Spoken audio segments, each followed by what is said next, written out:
여러분들을 만나서 대단히 감사합니다. 또 우리 이 목사님의 이런 허락하심으로 저희 성실교회에 와서 말씀 전가할 수 있게 된 것 감사합니다. 오기는 세 번 왔으나 성실교회는 처음입니다. 너무나도 반갑고, 그러나 사실 저는 여러분들과 함께 이 시간에 나누고 싶은 이야기가 있습니다. 여러분들 혹시 기억하실지 모르겠습니다만은 1992년도에 우리 한국에서부터 시작해서 미국과 캐나다에 큰 소동이 있었습니다.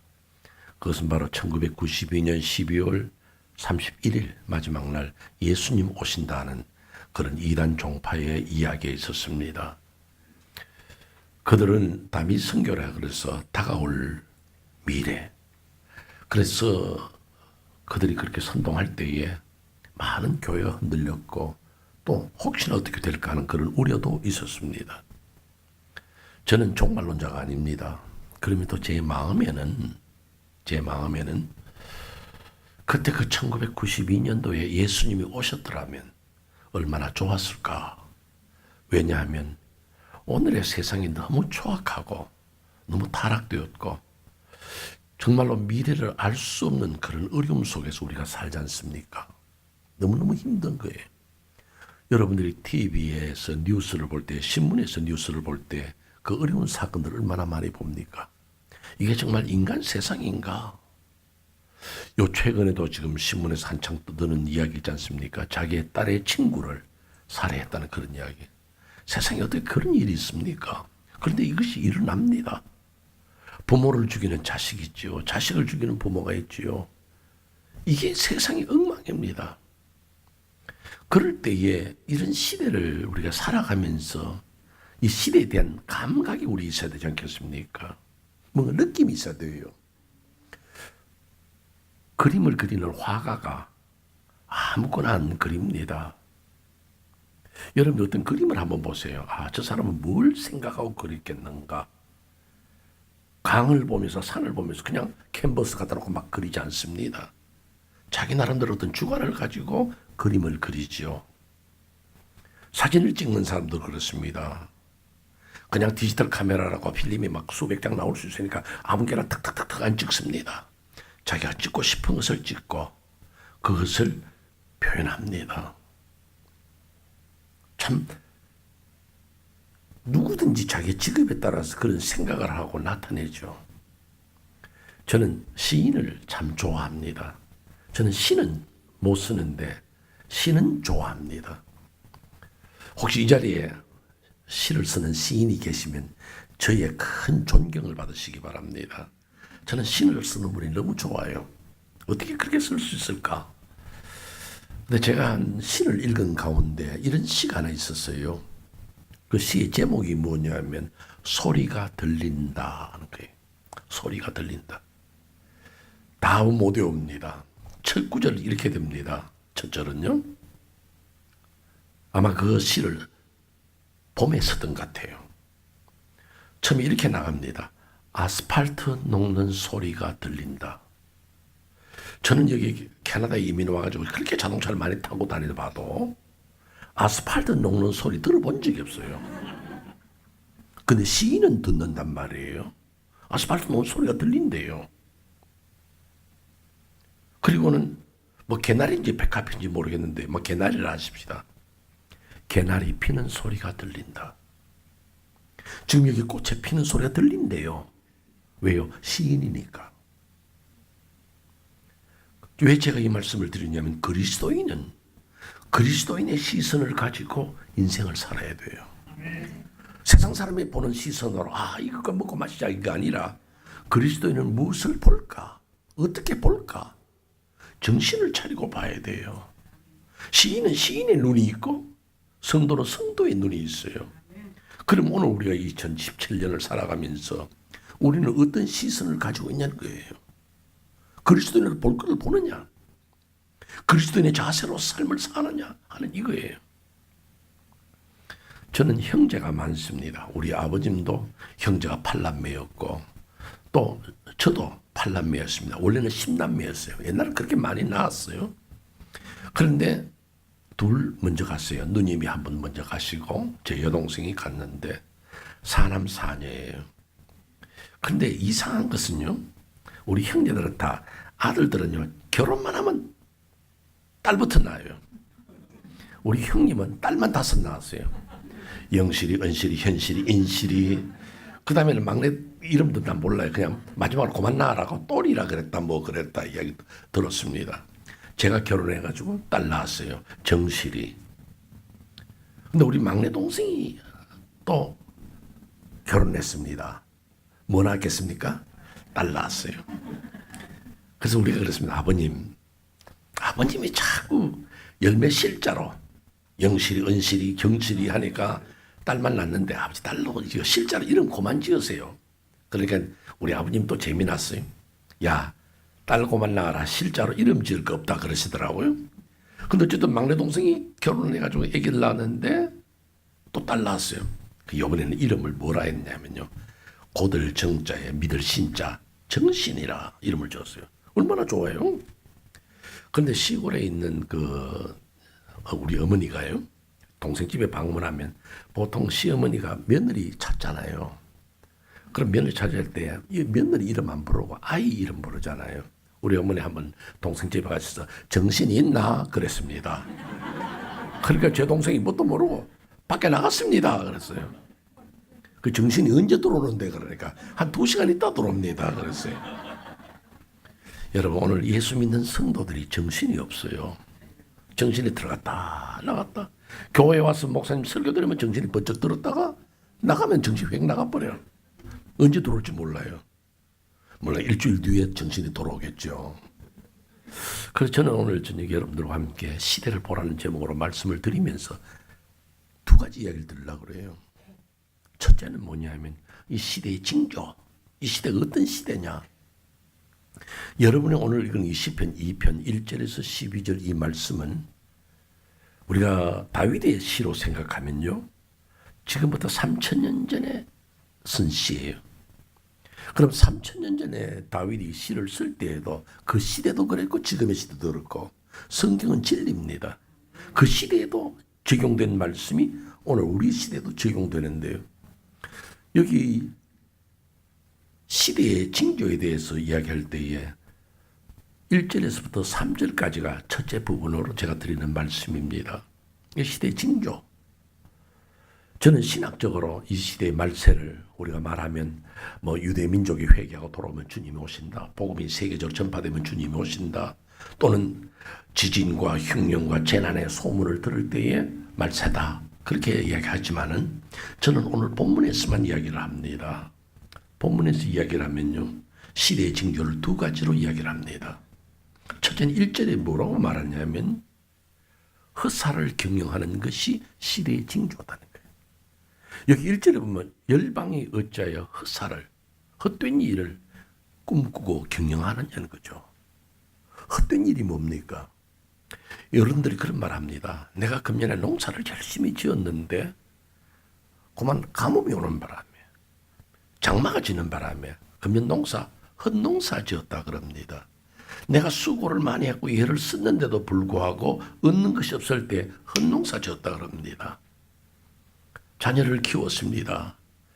그저 학원에 데리고 다니고 병이 나면 병원에 쫓아다니고 어떻게 잘 키웠는데 이 자식이 내 가슴을 아프게 하는 날 자식 농사 헛지었다. 허전하죠. 내가 그렇게 수고했는데 땀 흘렸는데 마치 어린아이가 해변가에 나가서 모래를 한 움큼 쥐었습니다. 쥐면 쥐일수록 모래는 손가락 사이로 빠져나가 버리고 손바닥을 펴보면 아무것도 없어. 내가 그렇게 애를 쓰고 애를 썼는데도 불구하고 얻은 것이 없을 때에 우리는 허전함을 느낍니다. 사는 게 뭐냐? 자식, 결혼하고 나니까 아무것도 아니야. 내가 공부를 많이 했습니다. 어느 정도 세월 지나고 난 다음에 직장에서 물러나고 보면 이제까지 내가 뭘 위해서 쓰고 있던가 하는 그런 아쉬움. 오래전입니다. 여러분 중국에서 가장 위대한 인물이라 말하면 모택동 아니겠습니까? 모택동은 진시황 이후로 중국을 하나로 통일한 사람입니다. 그가 죽기 얼마 전에 인민당대회가 모였습니다. 모택동이라 그러면요, 중국의 국부입니다. 그에게 권력이 있고 그에게 돈이 있고 없는 게 없습니다. 그가 죽기 얼마 전에 인민당대회가 모였는데 그가 주석단에 이렇게 앉아 있었습니다. 밑에는 각성에서 모인 사람들이 다 뭐 보고를 하고 발표를 하고 회의합니다. 그럴 때에 모택동이가 뒤에 앉아 있다가 메모지를 꺼내가지고 뭐를 쓰다가 다 구겨가지고 쓰레기통에 내버렸습니다. 당대회가 끝나고 난 다음에 사람들이 다 회의장에서 빠져나갔는데 신문 기자들이 그걸 그냥 두겠어요? 뛰어 올라와가지고 모택동에는 메모를 뭘 하다가 저렇게 내버렸는가 혹은 무슨 기밀인가 싶어서 뛰어 올라서 보았습니다. 근데 그 메모지에 뭐라고 쓰여 있느냐 하면 나는 우주 한가운데 적막하게 홀로 놓여 있다. 만약 조물주가 있다면 나는 어디로 갈고? 간단한 이야기. 지금 자기의 권력이 있습니다. 가지고 있는 거 대단합니다. 누가 모택동 앞에서 함부로 입을 열겠습니까? 그러나 자기가 이제 죽을 시간이 가까우니까 자기의 모든 얻었던 권력이나 지위나 부나 모든 것이 다 아무것도 아닌 거예요. 홀로 가는 거예요. 부부가 아무리 사랑한다고 말하지만은 같이 죽어주는 아내와 남편 없습니다. 그냥 혼자 가는 거예요. 너무 외롭죠. 많은 동지들이 와 모택동 주석 어떻고 우리 국부요 아버지요 말한다 해도 그거 죽고 나면 끝이에요. 뒤돌아보니까 내 인생이 뭘 자랑할 게 있고 내세울 게 있더냐 이거죠. 더 중요한 건 뭐냐면요. 그 두 번째 글귀예요. 만약 조물주가 있다면 그럼 공산주의자예요. 무신론자예요. 하나님 없다고 하는 사람입니다. 그런데 말입니다. 자기가 딱 죽었는데 만약에 하나님 있으면 어떻게 할 거냐 그죠? 이게 굉장한 고민인 거예요. 만약 조물주가 있다면 나는 어디로 갈고? 갈 데가 없는 거예요. 그 조물주 앞에서 내가 뭐라고 말할 거냐 이거죠. 난 오늘 여러분들에게 오늘과 내일 계속해서 말씀을 드리고 싶은 것은 뭐냐면 내 인생을 한번 돌아보라는 거예요. 내가 뭘 위해 쓰고 있느냐 그렇죠. 내가 뭘 위해서 땀 흘리고 고생하며 괴로워했던가. 미국에 이민 와서 많이 수고했습니다. 한 세대가 가면서 과연 얼마나 보람되었고 얼마나 귀한 것을 위해서 내가 헌신했더냐. 우리 한국이 그렇잖아요. 한때 권력 잡기 위해서 이런 짓도 저런 짓도 해가지고 대통령도 되고 뭐도 했지만은 재벌도 되었지만은 마지막 순간 다 두고 가는 거. 어쩌면 죽음 앞에 서 보면요. 인생을 내가 헛살았구나 하는 생각을 합니다. 안델센의 유명한 동화 가운데요. 분홍신이라는 동화가 있습니다. 한 소녀가 길을 갑니다. 근데 쇼윈도에 분홍신이 놓여 있습니다. 너무너무 예쁩니다. 가지고 싶어요. 그래서 문을 밀고 들어가서 주인에게 물었습니다. 아저씨 저 분홍신 얼마짜리예요? 내가 가질 수 있네 물었습니다. 그때 주인이 저건 파는 게 아니란다. 왜요? 마술이 걸려있기 때문에. 무슨 마술인데요? 저 분홍신을 신고 춤을 추면 세상에서 가장 아름다운 춤을 춰. 그런데요. 그러나 그 춤이 결코 멈추질 않단다.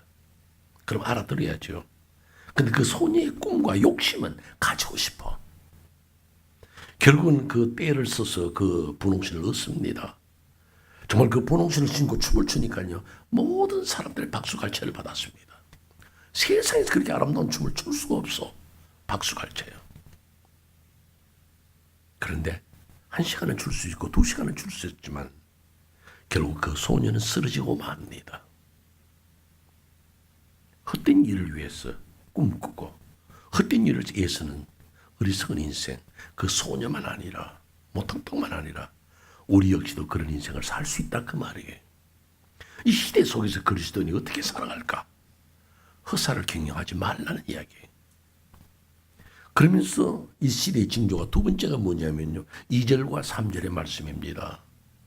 2절과 3절에서 하시는 말씀은 무엇이냐면 그들이 적그리스도가 되었다는 거예요.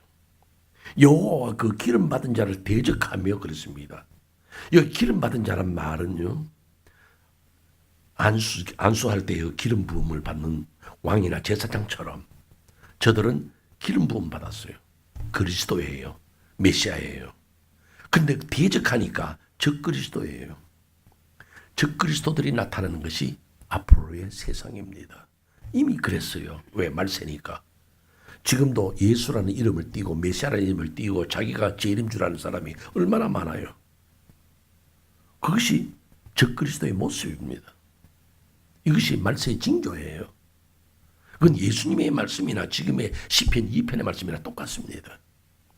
그런데 더 중요한 것은 뭐냐면요, 이 적그리스도 나타나서 하는 이야기가 그들의 주의가 그들의 사상이 문제예요. 3절에 뭐라고 말합니까? 그 맨 것을 끊고 결박을 벗어버리자 하도다는 거예요. 맨 것을 끊고 얼마나 좋아요. 사람 몸이 매여 있는데 이걸 끊어버리니까 자유롭잖아요. 결박을 벗어버리자. 얼마나 좋아요. 결박을 벗으니까. 그러나 그것이 딜레마입니다. 어떤 딜레마냐? 원래 사람은 태어날 때부터 죄성을 가지고 있습니다. 여러분의 혹시 그런 표현해 보죠. 여러분의 자녀들 어린아이입니다. 이 어린아이가 태어나자마자 무인도에 보냈습니다. 걔가 성자가 될 것 같습니까? 그 죄성은 결국에는 인간이 되어서 악한 인간, 죄성 가진 인간이 그대로 살아갑니다. 다른 사람이 아무도 없어도 왜 나 혼자 살까? 그 고독 속에서부터 시작해서 불평, 불만이 나오는 것이 인간입니다. 그러니까 하나님께서 그 죄성 가진 인간을 메어둬야 돼요. 무엇으로요? 십계명으로 메어뒀습니다. 율례와 규례로 묶어두었습니다. 그런데 적그리스도들이 나타나서 이걸 끊어버렸어요. 십계명 지킬 필요 없어. 인간의 도덕이 있습니다. 깨어버렸습니다. 왜요? 자유와 인권. 그것이 바로 오늘의 시대 아닙니까? 지금 무서운 시대에 도달했습니다. 앞으로 정상적인 도덕, 정상적인 윤리 없습니다, 여러분.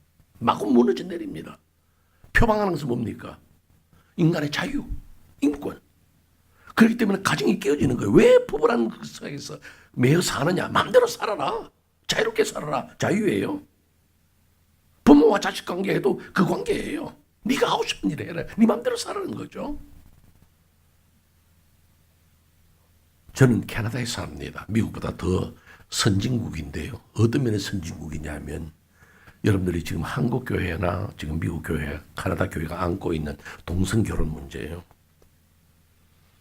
80년대 초반에는 벌써요. 캐나다는 동성 연애자도 목사 안수 받을 수 있는 교단이 있었습니다. 그것이 캐나다 연합교회예요. 그러다가 지금부터 10년도 못 돼요. 얼마 전에 캐나다는 정식 법으로 결정했습니다. 법으로 된다는 것은 굉장히 무서운 겁니다. 지금도 미국이 이제 그 과정을 겪고 있는데, 예를 들어서 저 사람들 동성 연애자다 그러면요, 손가락질만 해도 설교하면서 말만 해도요 걸려듭니다. 왜요? 법으로 허용인데 왜 네가 반대해? 잡혀가는 거예요. 왜 그렇게 하느냐? 성경은 안 된다 그러고 메어놨습니다. 그런데 각각 개인 성소수자의 자유 아니냐? 끊어버립니다. 그러니까 자유로워지는 거죠. 그래서 교단들이 갈라졌잖아요. 한국 교회가 지금 앞으로 그 문제를 안고 교단의 갈라짐과 교단의 아픔을 겪게 될 겁니다. 진보와 보수, 자유, 우파, 좌파 복잡한 거예요. 진정한 신앙인의 길을 볼 수 없는 시대가 바로 오늘의 시대예요. 우리는 분명히 성경이 안 된다 그러는데도 되는 것으로 되어지는 시대. 막을 도리가 없습니다. 이 일반적인 법이 바뀌어지면요, 바로 따라오는 법이 교육법이에요. 캐나다는 벌써 한 2년 전부터 교육법이 바뀌어졌어요. 6살 때 성기능을 가르칩니다. 그리고 7살 때부터 동성으로서 하는 성관계가 정상이다라고 가르칩니다. 정상이라는 거예요, 그게. 그것이 학교에서 공립학에서 가르치는 거예요. 그런 시대에 우리가 살면서 세상이 그렇구나가 아니라 신앙인의 눈을 뜨고 보라는 거예요. 이럴 때 우리가 뭐 해야 되느냐는 거예요. 이럴 때 우리는 어떻게 살아야 되느냐는 거예요. 이럴 때 우리는 어떤 결단으로 이 시대 속에서 믿음을 지키고 살 것인가? 이걸 생각하지 않으면 시대를 보는 눈도 없고 시대를 보는 감각도 없고 하나님 앞에 서기가 부끄러운 그리스도인이라 그 말입니다. 그래서 제가 두 번째 말씀을 드립니다. 두 번째 말씀이 바로 여기 4절에서부터 12절까지 말씀입니다. 이 4절에서부터 12절까지에서 제가 드리는 말씀은 두 번째 부분인데 삼위 하나님의 역사하심입니다. 삼위 하나님의 역사. 이 삼위 하나님의 역사 속에서 우리는 이미 제가 말씀드린 삼위 하나님, 성부, 성자, 성령에 관한 말씀입니다. 하나님께서는 이 천지 만물을 창조하시고 인간을 창조하셨는데 역사에 개입하셨습니다. 가장 쉬운 예가 노아 홍수 이후로 사람들이 놀랐습니다. 그래서 그들이 바벨탑을 지었습니다. 바벨탑을 짓고 난 다음에 그들이 이제 우리는 아무리 큰 홍수가 와도 바벨탑 속에서 우리가 살아남는다. 꿈을 가지고 바벨탑을 지었죠. 그때 성경은 이렇게 말합니다. 우리가 내려가서 그럽니다. 우리란 말을 써요. 그 우리란 말 여러분 아시는 것처럼 하나님은 한 분 아닙니까? 근데 우리란 말을 쓸 때는 성부, 성자, 성령이 역사 속에 개입했다는 말씀이에요. 시편 2편이 똑같은 말씀입니다. 그래서 이 시편 2편을 보면요. 오늘 말 4절에서부터 5절, 6절까지가 바로 첫째 부분 성부 하나님의 웃으심이 나옵니다. 4절이에요. 4절에 보면 이렇게 말씀하죠. 하늘에 계신 이가 웃으심이요. 하나님 웃고 계세요. 누구를 보고요? 인생을 보고. 그런데 그거 좋아서 웃는 거 아니고 비웃으시리로다. 비웃는 거예요. 나는 이 시편 2편의 이 4절 5절에 있는 말씀 하나님 웃으시다 말씀에 보면 이 미카엘의 미소라는 이야기가 있습니다. 미카엘의 미소. 이 미카엘의 미소라는 뭐냐면요. 천사장 미카엘이 하나님의 심부름을 맡아서 지상에 내려와서 하나님의 시키시는 심부름을 해요. 하나님의 말씀 안 할 때는 자기가 짭을 가지고 있는데 그게 뭐냐면 구두 수순공이었습니다. 그래서 이제 날마다 하나님의 명령하는 일이 없으시면 구두를 갖다가 수선대에 놓고 구두를 탕탕탕탕 고쳐주고 있어요. 구두를 고치고 있는데 한 번은 수선대 위에 어떤 사람이 신발 하나 탕 던집니다. 보니까 너덜너덜한 신발이에요. 그래서 이거 뭐 신발 이런 걸 또 들고 와서 고쳐달라 그러는가. 그러면 그 사람이 하는 말이요. 이거 다시는 안 떨어지도록 평생 잘 신도록 잘 고쳐달라 그러더래요. 평생 안 떨어지는 신발이 어디 있겠습니까만은 사람들 입에 붙은 말 아니에요. 평생 안 떨어지도록 잘 고쳐달라 그러더래요.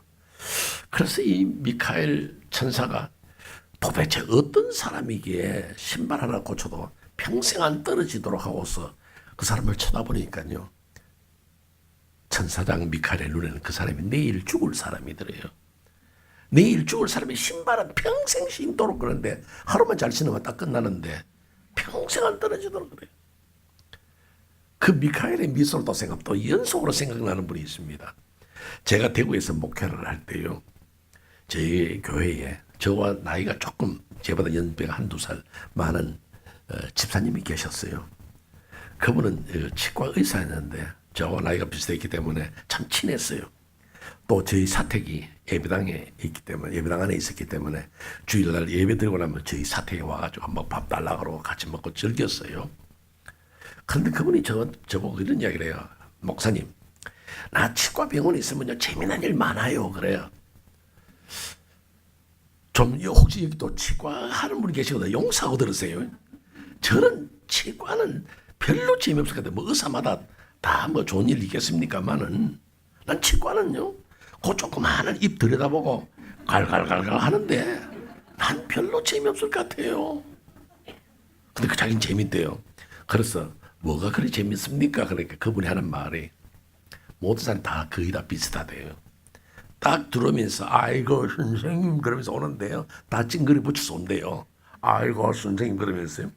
두 번째로 하는 말.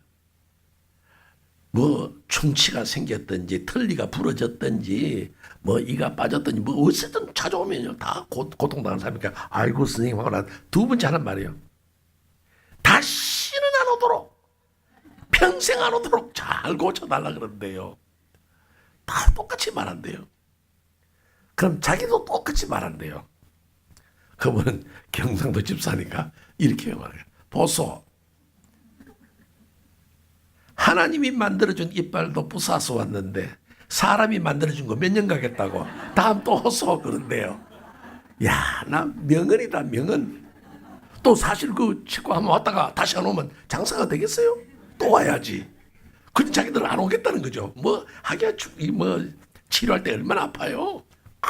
그러면서 막 의자 붙들고 막 늘어지는 판인데 사람이 만들어준 게 몇 년 가겠다고. 사람들은 큰 꿈을 꿉니다. 다시는 절대로.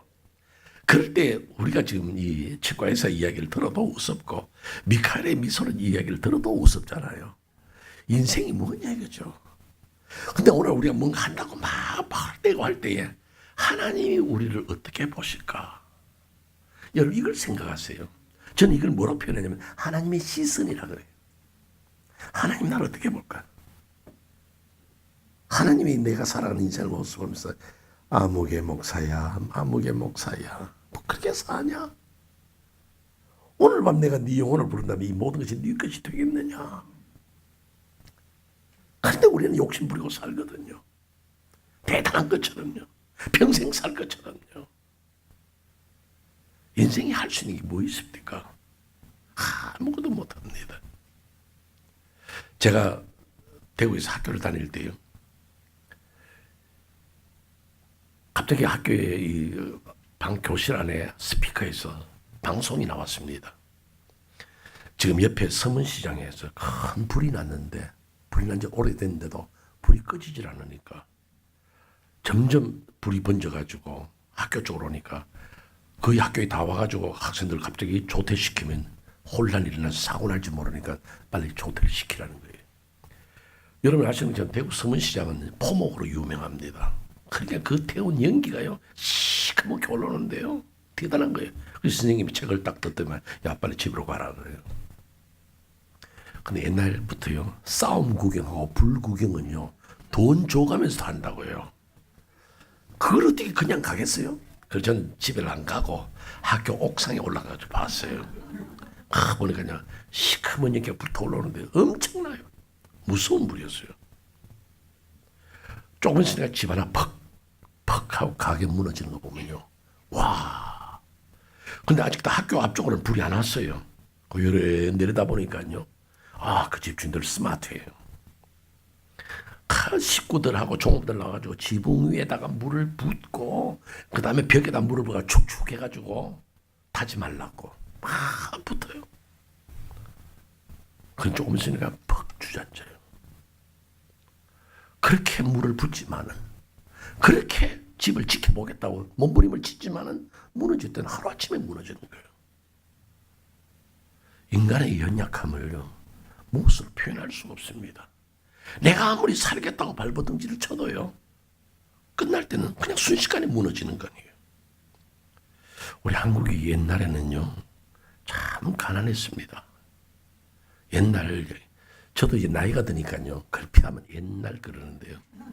나이가 들면요 몇 가지 징조가 생깁니다. 내가 나이가 들었느냐 안 들었느냐 아는 걸래 척도를 가르쳐 드릴게요. 첫째는요 주머니나 핸드백에 휴지가 많아지면 노인입니다. 뭐 걸핏하면 눈물 자꾸 나고 콧물 나니까 휴지가 항상 예비되어 있어야 돼요. 그러니까 젊은 사람들은 휴지 찾을 거 없어요. 옆에 있는 노인 계시면 휴지 좀 주세요. 그만 금방 나옵니다. 그 다음에 두 번째로 노인이 된 증거는요. 말하실 때, 말씀할 때마다 옛날에 잘 그럽니다. 옛날 우리 유교 사변 때, 옛날 우리 이민 초창기에 얼마나 고생했는지 아냐? 옛날 가수는 옛날에 누가 좋았고, 요즘 가수는 이름도 몰라. 그런데 젊은 사람들은 항상 미래적이니까 우리 다음에 어디 가자. 근데 지금은 옛날 우리가 갔다 왔던 데 아니냐? 전부 그래요. 옛날 얘기예요. 그리고 또 하나 뭐 여러 가지 많지만은 또 하나 징조는 나이가 들면요 착각을 잘합니다. 요 도랑 옛날에 폴짝 뛰었는데 싶어서 폴짝 뛰다가 넘어져가지고 무릎을 다치고 발목이 부러지고 그래요. 착각하거든요. 그리고 잘 흘려요. 물 잡수었는데 물 들들들들 물 입에 붙여놓고 그래서 또 부인이 눈치를 하면 뭐 그러면서 알아듣지도 못해요. 근데 옛날 이야기 하나 합시다.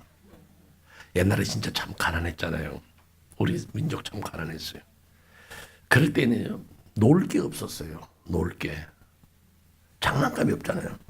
그냥 저 선교사들이 가져온 그저 플라스틱 장난감, 핑크색 나는 거, 그 팔도 그냥 겨우 뿅 돌아가고, 그 다음에 눈도 안 깜빡거리는 그런 거예요. 요즘은 뭐 장난감도 이렇게 배를 꾹꾹 누르면 헬로 하는데, 그때는 헬로가 어디 있어요? 그냥 팔도 안 돌아가는 그런 플라스틱, 그런 인형 또 업고 댕긴다고 그러고 말이에요. 그러면서 또 이 하우스 플레이, 소꿉장난 할 때 요즘은요 뭐 마이크로웨이브 오븐도 있고 침대도 있고 한대요. 그때는 전부 다 사근팔이야. 사근팔에다가 모래 넣어가지고 네가 아빠해라 내가 엄마 한다. 회사 간다고 흙을 먹을 수 있나요? 흙 먹는 흉내 내고 그렇게 살았잖아요. 가지고 놀 게 없었어요. 그게 이제 남자들 놀 게 없으니까 뭐 하고 놀았냐면요. 물론 막대기 치기도 있었지만은 그때는 이 말타기를 많이 했어요. 요즘도 합디다마는 말타기는 그 앞에 친구 궁뎅이에다 머리 쳐박아가지고 쭉 하면 저 뒤에 뛰어가지고 벌쩍하고 뛰어내리는 거예요. 요즘도 높디다마는 지금 50대, 60대 허리 아픈 게요. 다 그때 병난 거예요. 그때 다 버린 거예요. 근데 여자들이 놀 수 있는 것도 별로 없었어요. 여자들이 별로 놀 수 없는 거는요. 그냥 고무줄. 그저 이거 떡 잡고 서가지고 밑에서부터 노래 부르면서 다리 올렸다 내렸다 하는데 또 남학생들은요. 무슨 큰 공을 세운다고 나 여학생들 그 고무줄을 끊는 게 큰 일이야. 그러면 또 욕을 하면서 고무줄을 이어가지고 이제 너덜너덜하게 된 거. 그거는 뭐 노래 불러가면서 고무줄 노래 했던 그게 있어요. 그런데 남자 여자 공동으로 놀 수 있는 게임이 하나 있었습니다. 그게 뭐냐면요. 땅 뺏기 놀이에요. 아니 왜 웃으세요? 그 다 늙은 분들이야. 옛날 생각나니까. 땅바닥에다 사각형을 그려놓고 그 다음에는 이 목 같은 거로 이렇게 해서 뼘을 이렇게 반뼘 그리잖아요. 또 그것도 뭐 또 대단한 일이라고 너는 또 못을 길게 잡았다 그러고 말이야. 그거 속였다 그러고 별거 아닙니다 사실은. 그 사근팔이 튕겨가지고 이렇게 해가지고 3번 만에 들어오면 내 땅이 되는 거예요. 저쪽 친구도 반뼘 그래가지고 사근팔이 튕겨가 3번 가면 자기 땅. 그 뼘을 재가지고 땅을 차지하잖아요. 그래서 이제 다 네 땅 내 땅 다 구분되고 난 다음에 서로 남의 땅을 또 점령해 들어가는 거예요. 이쪽에서도 점령해 들어오고 내 땅도 했는데 다 얻었지요. 그런데 선생님이 종을 땅땅 치면서 들어오너라 그러면요. 또 그냥 안 들어가고 또 발로 또 다 지우고 들어가요. 주께서 문을 여실 때 내 영혼 들어가겠네. 내가 땅을 많이 차지했죠. 그런데 주님이 종을 땅땅 치면서 올라와 그러면 다 두고 가는 겁니다. 아 주님 내가 아파트 이거 산 지 얼마 안 됩니다. 모기지도 아직 못 갚았는데요. 올라와 그러면 끝이에요. 나 우리 아이들 결혼도 못 시켰는데요. 할 일 많습니다. 올라와. 다 두고 가야 돼요. 여러분이 아파트가 몇 채 있든지 캐시를 몇십만 불 가지고 있어도 상관없어. 저분이 나를 부르면 다 두고 가는 거예요. 나는 이게 너무 억울하더라고요. 이걸 가지고 갈 수 있는 방법이 없을까? 제가 연구를 많이 한 결과를 여러분에게 가르쳐 드릴게요. 요 가지고 가는 방법 하나 있어. 갈 때가 됐다 싶거든요. 다 파세요. 팔아가지고 가능하면 수표를 하나로 만드세요. 하나를 만들어서 물컵을 가져와 딱 놓고 거기다가 불을 붙여가지고 홀랑 태우세요. 태워가지고 물속에다 딱 담아가지고 회 저어가지고 홀랑 마시면 가지고 갈란가. 그 외에는 방법이 없어요. 왜 제가 이 말씀 하는지 아세요? 주께서 우리 부르시면요, 다 두고 가는 거예요. 하나님께서 누가복음에 나타나는 그 부자, 창고를 더 짓고 내 영혼아 먹고 마시자. 난 멋지게 살았다 할 때 하나님 웃으신 거예요. 인생아, 오늘 밤 내가 네 영혼을 부르면 이 모든 것이 네 것이 되겠느냐. 그렇다면 우리가 이 시대를 살면서요, 나는 무엇을 할까? 난 어떻게 살까? 이걸 생각할 수 있어야 된다 그 말이에요. 그래서 제가 두 번째 드리는 말씀이에요. 7절에서부터 9절 말씀. 성자 예수 그리스도의 심판을 생각해야 됩니다. 7절에서 9절이에요. 성부 하나님은 웃으셨습니다. 그럼 하나님 끝내자. 끝내면 7절에서 9절로 들어가는 거예요. 그가 철장을 들고 질그릇을 깨뜨림 같이. 얼마나 무서운지 몰라요. 여러분, 먼저 이걸 우리가 생각해야 됩니다. 예수 그리스도는 우리가 복음서에 나타난 예수님과 재림하시고 난 후에 예수님과 다릅니다. 누가복음이나 마태복음이나 이 복음서에 나타난 예수님은 사랑이 많고 용서해 주시고 울어 주시고 함께 해주시던 주님이에요. 그러나 이제 재림하시고 심판주로 오실 때에는요, 그때는 사랑이 없습니다. 긍휼이 없습니다. 공의로 심판하시는 것밖에 없습니다. 그때는 계산밖에 없어요. 그때는 철저하게 따지시는 거예요. 아, 네 죄 지었지만 내가 봐줄게. 난 사랑 많아. 그런 하나님 아닙니다. 재림하시기 이전까지, 지금까지, 오늘까지도, 오늘 밤까지도 주께서 우리 편이 되어 주십니다. 하나님 보좌 우편에 계서 말할 수 없는 탄식 우리를 위해 기도해 주시는 분.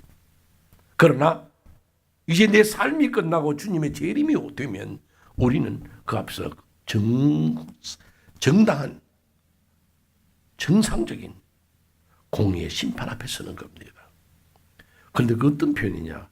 철장을 들고 질그릇을 깨뜨림 같이. 무서운 말씀이에요. 지금 여기 그릇이 있습니다. 질그릇이죠. 이걸 만약 제가 시멘트 바닥에다 탁 떨어뜨리면 퍽 하고 깨져 버려요. 근데 이거를요, 철장으로 이해 안 됩니까? 절구공이로 이걸 쳐보세요. 박살나는 거예요. 하나님이 우리를 보고 웃고 계시다가 너 안 되겠어. 너 신앙생활이 그렇게 해서 안 되겠어. 그만두자. 그러면 여러분들 그걸로서 끝이에요. 아무리 내가 더 살아야 됩니다. 안 됩니다. 나는 못 갑니다 해도 내가 마음대로 가나요? 내가 마음대로 머물 수 있나요? 저분이 부르는데요. 아마 여러분 가보세요. 아이, 목사님, 난 아직 더 젊어서 괜찮습니다. 조금 있다가 뭐 십자가성의 강도도 뭐 죽기 전에 회개했는데 뭐 나도 나이가 한 80이나 돼가지고 그때 회개하고 주님 앞으로 바로 서면 되겠죠. 그걸 몰라요. 그걸. 여러분, 노회 압니까? 노회. 노회는요, 교회가 모여서 노회가 되는 거예요. 어느 노회에 연로하신 가장 나이 많은 목사님 세상을 떠났어요. 그러니까 그분의 장례식을 누가 인도했느냐 하면 그 다음으로 나이 많은 목사님이 그 장례식을 인도를 했어요. 그래서 이제 입관 예배하고 발인 예배하고 이제 산에 가서 하관을 하고 내려옵니다. 산비탈이 험한지라 그 노회에서 젊은 목사 부축을 해서 달랑달랑 내려오면서 또 그 입이 또 촉새라 한마디 했습니다. 다음에는 영감님 차례네요. 그랬습니다. 그러니까 그 어른이 하시는 말씀은, 야 이놈아, 감은 홍시만 떨어지더냐 땡감도 떨어진다 이놈아. 그러면 나이 많다고 먼저 죽는 거 아니에요. 젊다고 늦게 죽는 거 아니에요. 병 없다고 오래 사는 거 아닙니다. 병이 있다고 빨리 가는 것도 아닙니다. 순서가 없습니다. 자식이 아버지보다 먼저 갈 수 있습니다. 아내가 남편보다 먼저 갈 수도 있고 뒤죽박죽입니다. 우리 언제나 준비해야 돼요. 제가 이 시간 여러분들 앞에 제 개인 이야기를 하는 걸 용서하고 들어주시면 좋겠습니다. 오래전이에요. 오래전인데 저는 이 잠을 자면요 그냥 푹 자요. 그 누가 저보고 묻습니다. 목사님 뭘 좋아합니까? 그러면요 저는 잠을 좋아한다 그럽니다. 왜냐하면 목회하면서요 잠이 모자랐어요. 그래서 우리의 소원은 통일이지만 내 소원은 잠이라 그래요.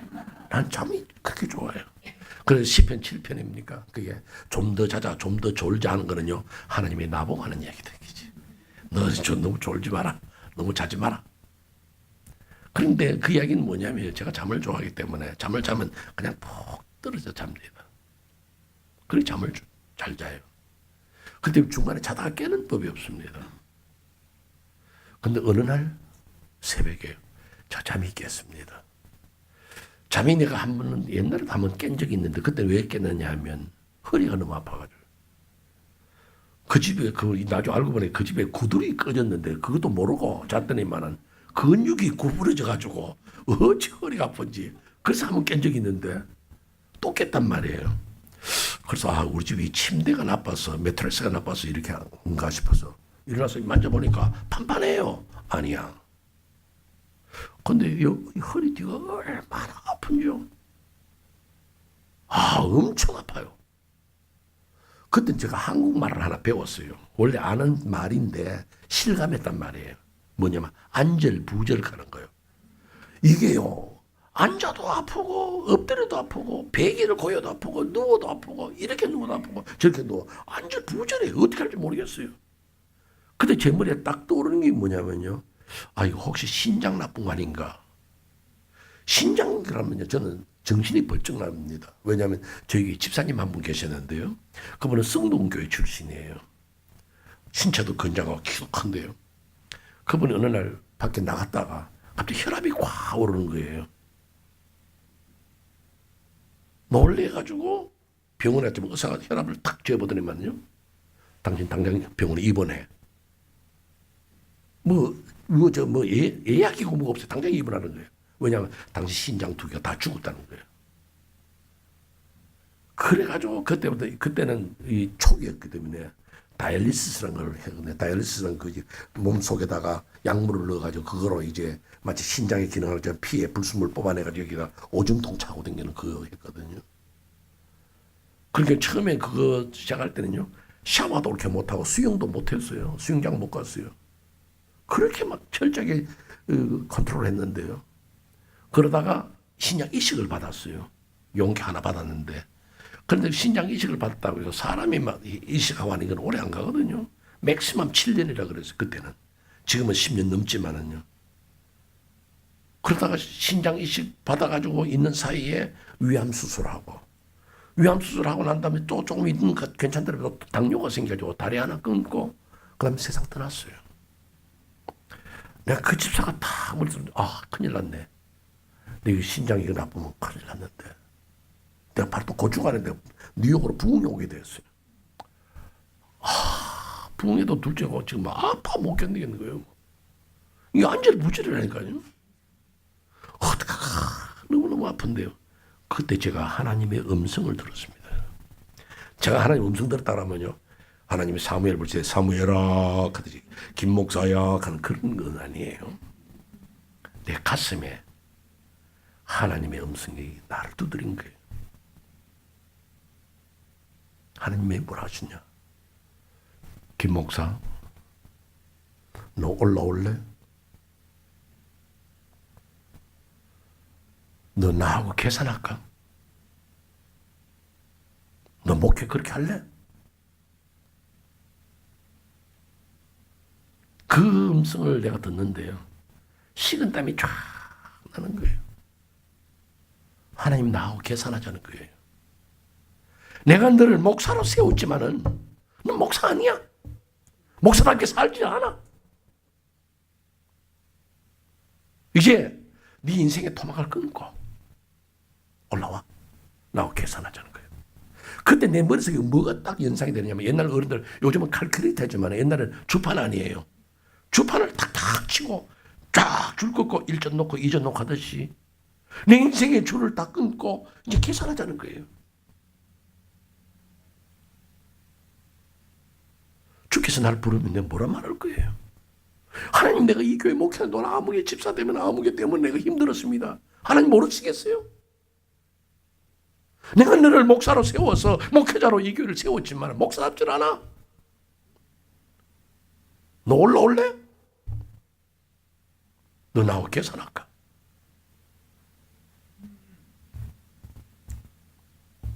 참 무서운 말씀이었어요. 식은땀이 쫙 흐르는데요. 제가 뭐라고 말하겠습니까?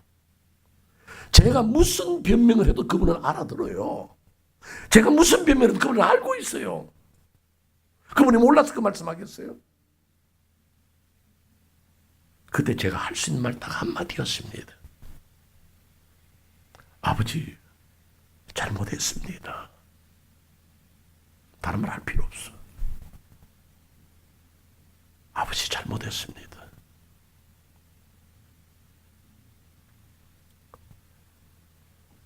그런 제 경험을 가지고 살았기에 오늘 이민 목회 36년 동안 했지 않았을까?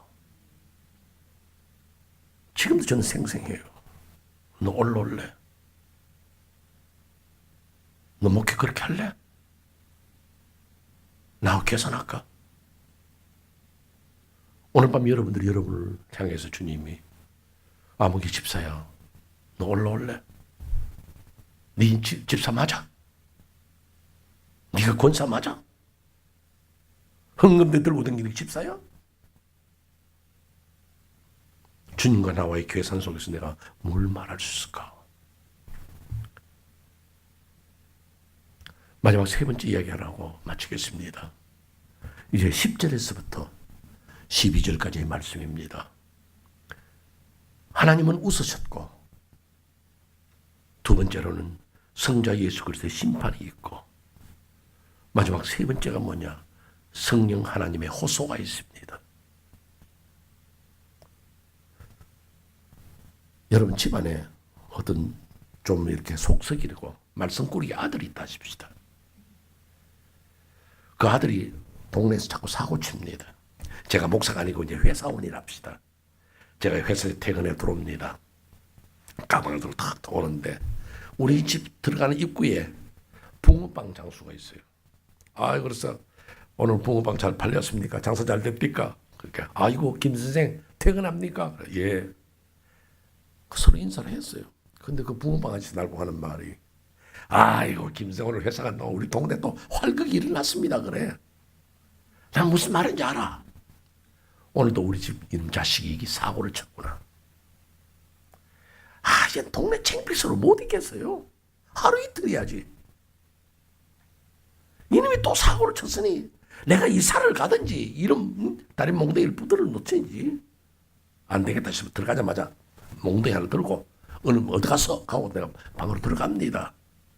사고를 친 우리 아들은요 얼마나 무서웠는지 방에서 벌벌벌 떨고 있습니다. 그럼 그 사이에 누가 입장이 제일 곤란하겠습니까? 어머니예요. 지금 어머니가 보니까 남편이 작대기를 들고 오는데 오늘 그냥 놔두다가 아들 다리 다 부러질 것 같아요.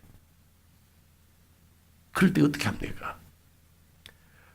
화를 내서 뛰어들어오는 남편의 손목을 잡고 외칩니다.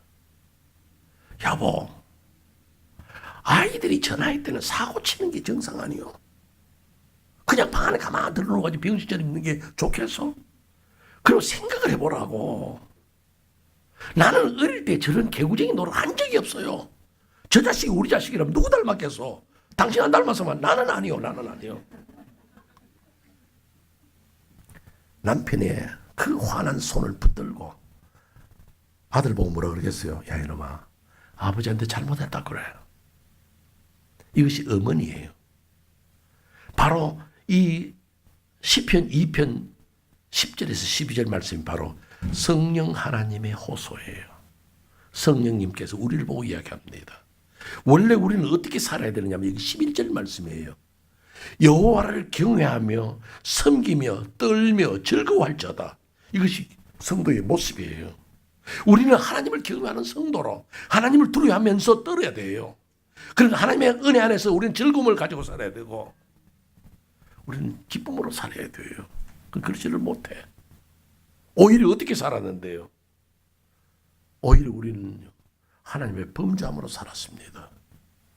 여기 보면요 12절이 말씀합니다. 우리의 원래 살아야 할 목표는 아빠에게 잘못했다고 그래 한 그 표현이 뭐냐면요 12절 초대는 그 아들에게 입 맞춰라. kiss the son. 그 아들에게 입을 맞추라는 거예요. 근데 우리는 어떻게 했는데요? 우리는 입을 맞춘다는 걸 알아야 됩니다. 입을 맞춘다는 것은 첫째는 환영이에요. 유대인들은요, 중동 사람들을 만나면 반가워서 입을 맞춥니다. 탕자가 아버지의 재산을 다 낭비했지만 돌아올 때 아버지는 그를 부둥켜 안고 입을 맞춥니다. 환영이에요. 회개하고 돌아온 자를 환영하는 아버지의 모습. 또 입을 맞춘다는 것은요, 항복이에요. 전쟁에 진 패장이, 장군이, 임금이 이긴 나라의 장수 앞에 엎드려서 발에 입을 맞춥니다. 우리가 잘못했습니다. 용서하세요. 그런데 우리는 입을 어디다 맞추었느냐? 현대인들은요. 잠언 7장에 보면 이 말씀합니다. 창기와 입을 맞추었단 말합니다. 그건 바로 뭐냐 하면 세상 향락과 입 맞추고 살았습니다. 잠언 27장에 보면요. 또 입을 맞춘 이야기가 나옵니다. 또 호세아스에 보면요. 송아지와 입을 맞췄다 그럽니다. 우상과 입 맞추고 물질과 입 맞추고 세상과 입 맞추고 살았습니다. 근데 우리는 실제로는 그 아들에게 입 맞추고 살아야 되는데 우리는 다 버리고 주님을 버리고 세상을 입 맞추고 살았으니 아버지에게 항복해. 아버지 잘못했다고 그래. 그 아들에게 입 맞추라는 주님의 호소, 성령님의 호소가 오늘 밤 여러분들에게 임하시기를 바랍니다. 나는 주님 앞에 나간다. 누가복음에 한 여인이 나옵니다. 그 여인이 어떤 여인인지는 우리는 잘 모릅니다. 그러나 성경학자들은 그 여자가 창기였다고 말합니다. 그냥 짐작이죠. 그 여자가 예수 앞에 나옵니다. 근데 예수의 앞에 정면으로 나오기는 너무 부끄러워. 자기의 삶, 지은 죄. 어떻게 내가 예수 앞에 그냥 나갈 수 있냐? 그래서 예수의 뒤로 왔다 그럽니다. 예수의 뒤로 왔어. 자기의 과거를 생각하니까 눈물밖에 안 나. 너무너무 괴로워. 그래서 예수의 발 곁에 서서 울었습니다. 정면으로 나오지도 못하고 뒤로 와서 예수의 발 곁에 서서 울었습니다. 눈물이 쏟아져. 왜 그렇게 살았을까? 왜 그런 세월을 보냈을까? 자기 나름대로 인생을 잘 산다고 했겠지요. 자기 나름대로 어떤 성공을 생각하고 했는지도 모릅니다. 그러나 시간이 지나보니까 아무것도 아니야. 울었어. 그 눈물이 예수의 발을 적십니다. 그 발 앞에 엎드려서 예수 그리스도의 발에 입을 맞추었습니다. Kiss the Son. 예수의 발 앞에. 오늘 여러분들, 전 사실 여러분들 다 모릅니다. 몇 년 전에 보신 분도 계시겠고 그 몇 년 전에 보신 분도 계시겠고 그렇지만 저는 기억이 안 나요. 성실교회 교인들은 처음입니다. 근데 난 여러분들이 부탁하고 싶은 것은요. 시인이 시인의 눈을 가지고 귀를 가지고 세상을 보고 바라보는 것처럼 여러분 그리스도인의 자세를 가지고 나는 어떻게 살았는가 여러분은 알잖아요. 여러분이 어떻게 살았냐는 남편은 모릅니다. 아내는 모릅니다. 자식은 모릅니다. 그러나 하나님과 여러분은 압니다. 그렇다면 나는 어떻게 살았을까? 주님이 나를 볼 때에 나는 이 시대 속에 바른 그리스도인으로 살았는가? 그걸 생각하는 거예요.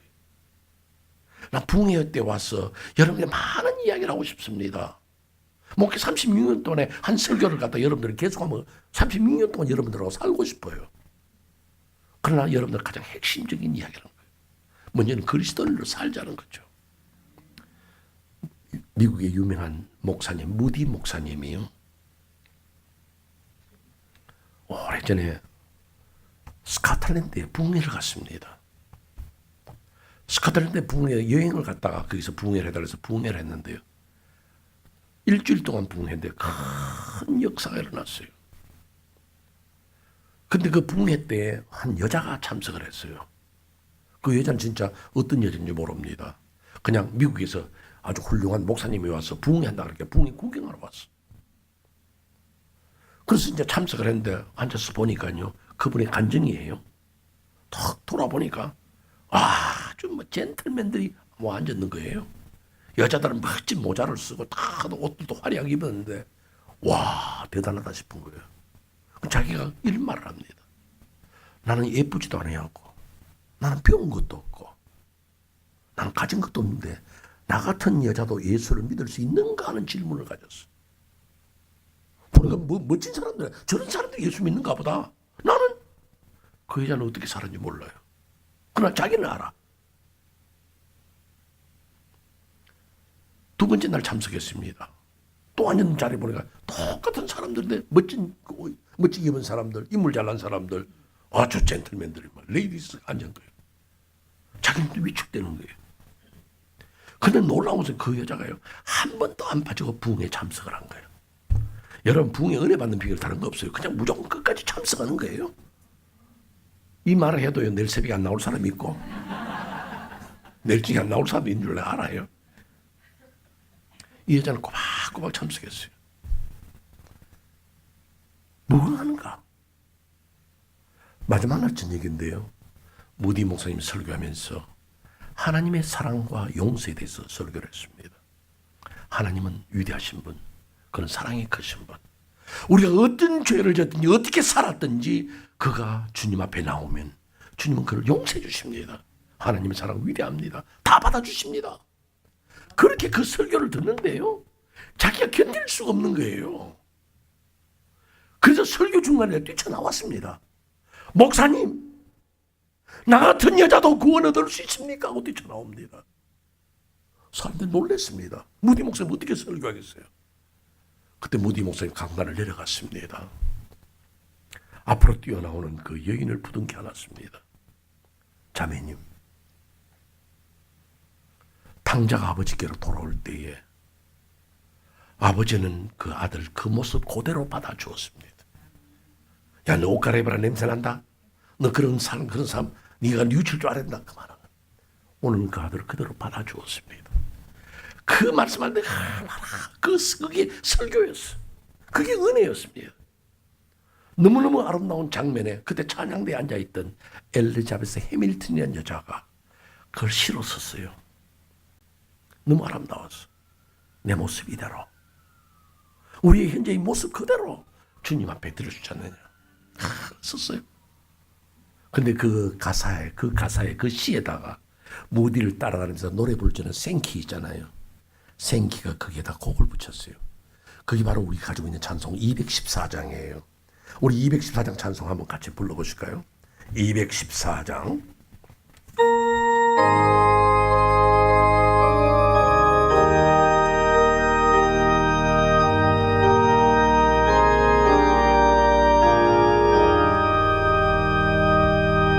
나 주의 도움 받고자 주의 손님께 그 구원 허락하시사 날 받아주소서.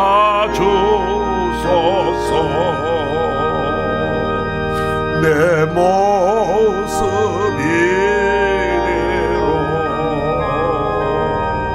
주 받아주소서.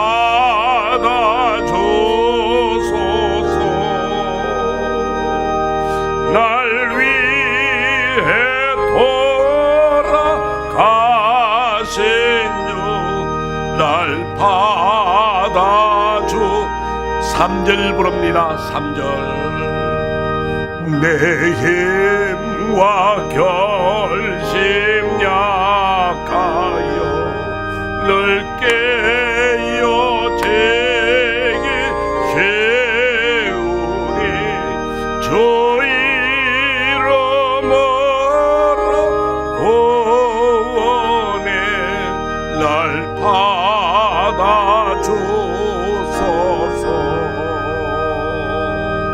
내 모습 이대로 주 받아주소서.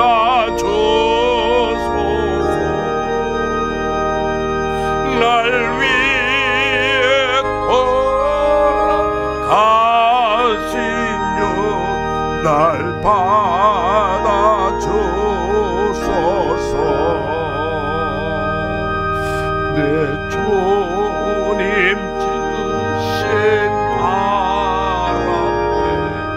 나 꿇어 엎드렸으니 그 거센 역사 이루게 날 받아주소서. 내 모습 이대로 주 받아주소서.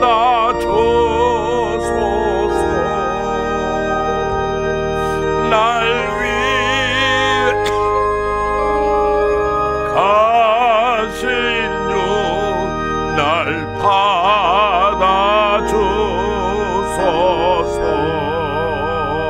받아주소서. 이제 우리 다 같이 머리 숙여 기도하겠습니다.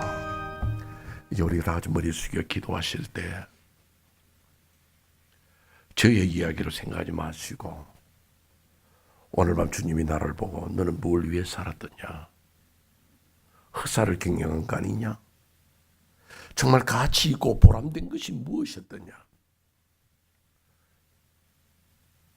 미국에 이민 와서 예수 잘 믿겠습니다. 가정예배 꼬박꼬박 드리겠습니다. 11조 생활하겠습니다. 그랬지만 여러분 얻은 거 뭐 있습니까? 하나님 이 병만 고쳐주시면, 하나님 저 자식 좋은 대학만 들어가면 나 주님 위해 살겠습니다. 오늘 뭡니까?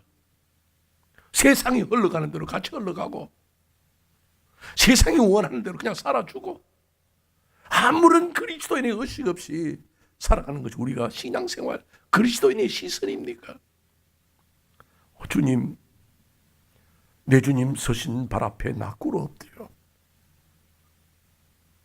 그 발 앞에 입 맞추고 나 한번 인생을 새롭게 살아보려고 그럽니다. 주님 도와주시옵소서.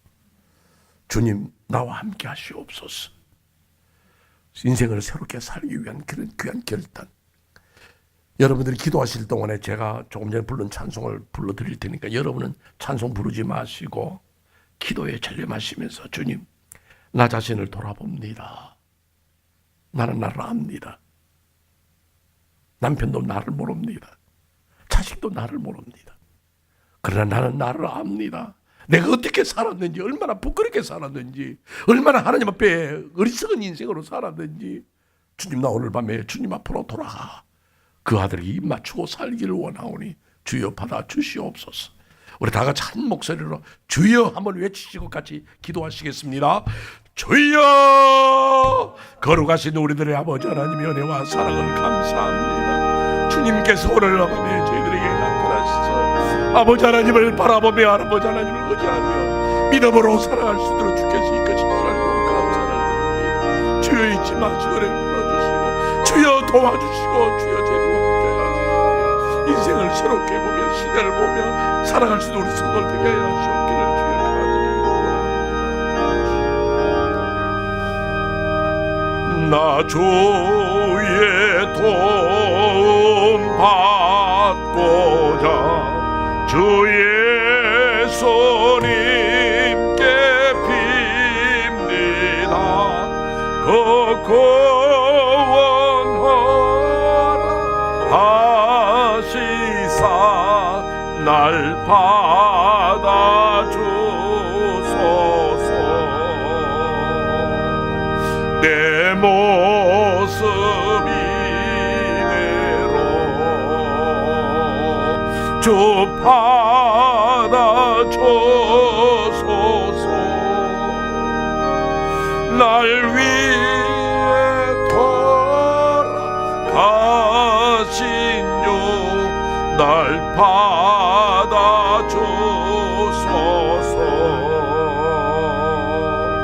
내 힘과 결심 약하여 늘 깨어지기 쉬우니 주 이름 구원에 날 받아주소서. 내 모습 모습 이대로 주 받아주소서. 날 위해 돌아가신 주 날 받아주소서.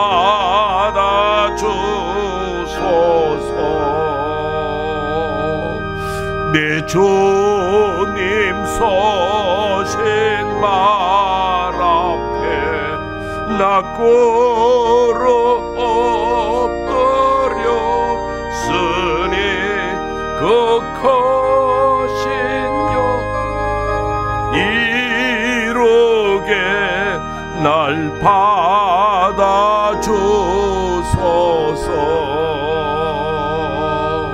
내 모습 이대로 주 받아주소서.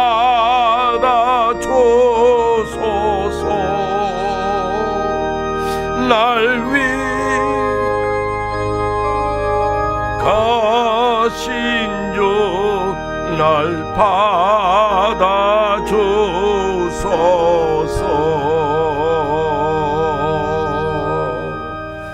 다 같이 눈을 감으신 채로 저와 잠시 말씀하십시다. 사랑하는 성실교회 성도 여러분, 오늘 밤에 주님이 여러분을 보고 뭐라 말씀 안 하십니까? 아무개 집사야, 너는 인생을 어떻게 사느냐? 여러분을 혹시 만족했을지 몰라도 하나님이 웃고 계셨을지 모릅니다. 그게 인생이라고, 그게 성공이냐, 그게 행복이냐? 정말 내 삶을 돌아보면서 하나님, 내가 그 아들에게 입 맞추고 예수 중심으로 산 것이 무엇이 있습니까? 주님, 나는 아무래도 부족했습니다. 내 나름대로는 잘 믿는다고 그랬지만은 허물투성이고, 내 나름대로는 열심히 산다고 했지만은 연약한 것밖에 없고. 우리 다 눈을 감으신 채로 제가 하나 물어보지요. 그냥 옆에 앉아있는 남편 의식할 거 없고, 아내 의식할 거 없고, 옆자리에 앉아있는 권사님 의식할 거 없고, 장로님 의식할 거 없습니다. 오늘 밤 여러분들 하나님 말씀을 드리면서, 주님, 저는 인생을 잘못 살았습니다. 참 가슴 아프게. 내 나름대로는 잘 산다고 그랬지만은 주님, 나는 인생을 잘못 살았습니다. 혹시 그렇게 생각하는 분이 계시면 조용히 한번 오른손 한번 들어서 표해 보시면 좋겠습니다. 저는 용서해 주는 사람 아닙니다. 그냥 여러분의 고백으로, 주님, 나는 인생을 잘못 살았습니다. 네, 감사합니다. 고맙습니다. 고맙습니다. 안 드셔도 저와는 상관없습니다. 예, 감사합니다. 내리세요. 내리세요. 다시 한번 묻죠. 이제 성회가 오늘 밤 시작해서 주일로 마치는데, 주님, 나의 인생을 한번 새롭게 살아볼게요. 정말로 진실하게, 그리스도인답게, 집사답게, 장로답게, 권사답게, 세례교인답게, 주님, 내가 마음에 결단을 하고 바르게 한번 살아보려고 노력하게 사오니 주여 날 도와주시옵소서. 그렇게 마음에 결단하시는 분 계시면 한번 오른손을 번쩍 들고 여러분이 아는 찬송 한번 같이 불러보십시다. 눈을 감으신 채로 찬송, 가사는 제가 불러드릴게요. 280장인데요. 이 찬송을 우리 한번 불러보겠습니다. 천부여 의지없소서, 손들고 옵니다. 주님, 나를 박대하시면 나는 갈 곳 없는데 나는 주님 앞에 손들고 옵니다. 천부여 어디없소서, 손들고 옵니다. 주 나를 외면하시면 나 어디 가리까. 내 죄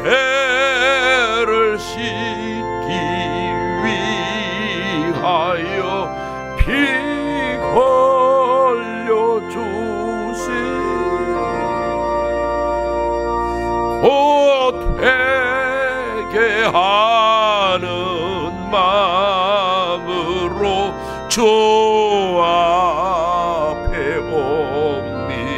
옵니다. 우리 다 같이 손을 내리시고 같이 한번 기도하십시다.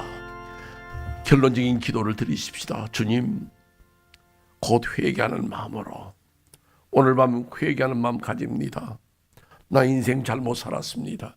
그러나 회개하는 마음으로 주님 앞에 가오니 나를 영접하여 주시고 이제는 예수 중심으로 살게 하시고 그 아들에게 입 맞추고 주님 중심으로 사는 그리스도인의 삶을 살게 하여 주시옵소서. 그렇게 한번 같이 기도하신 다음 제가 기도하고 마치겠습니다. 기도하십시다. 걸어가신 우리들의 아버지 하나님의 은혜와 사랑을 감사합니다. 아버지 연약한 저희들을 주께서 긍휼히 여주시고 오늘 밤에 아버지 우리 자신들의 얼굴을 보며 내가 살아온 생애를 돌아보며 나는 어떤 그리스도인으로 살았는지 자신을 생각할 수 있는 이 귀한 시간 되게 하여 주신 것을 감사합니다. 오 주님 도와주시고 오 주님 우리와 함께 역사하여 주시며 아버지 이제는 새로운 결단으로 인생을 살게 하여 주시고 새로운 신앙의 자세를 가지고 주님 앞에 서는 저희들이 될 수 있도록 인도하여 주옵소서. 헛산을 경영하면서 이리저리 뛰어다녔습니다. 얻은 것 없이 다녔습니다. 주님 보시기 얼마나 비웃음을 사겠고 주님 보시기 얼마나 어리석었는지. 그러나 아버지 오늘 밤에 주님의 말씀을 깨닫고 저희들이 주님 앞으로 돌아오니 주여 우리를 기억하여 주시고 주여 우리 은혜 베풀어 주시고 하나님의 사랑 온전하게 살아갈 수 있는 저희들이 될 수 있도록 인도하여 주옵소서. 예수 그리스도를 받들어 기도 올려옵나이다. 아멘. 거룩하신 우리 아버지 하나님, 크신 은혜와 사랑을 감사합니다. 때론 우리의 귀가 어둡습니다. 눈이 어두워서 바로 보지를 못합니다. 그러나 이 시대를 보고 이 시대에 우리는 경성하지 아니할 수 없습니다. 죽은 물고기처럼 어떻게 물에 떠내려가며 세상에 떠내려가는 자 되겠습니까? 이젠 다시 물을 거슬러 올라가면서 믿음의 길을 찾게 하여 주시고 신앙의 길을 찾게 하여 주시고 온전한 성도의 걸음이 뭔지를 깨닫게 하여 주시고 그 아들에게 입 맞추면서 예수 중심으로 살고 그들에게 복이 있을지어다 하신 그대로 하나님의 천국 복을 누리는 성도들의 삶을 이루는 저희들 되게 하여 주옵소서. 성회 남은 시간도 계속해서 이끄실 줄 믿사오며 예수 그리스도 이름 받들어 기도 올려옵나이다. 아멘.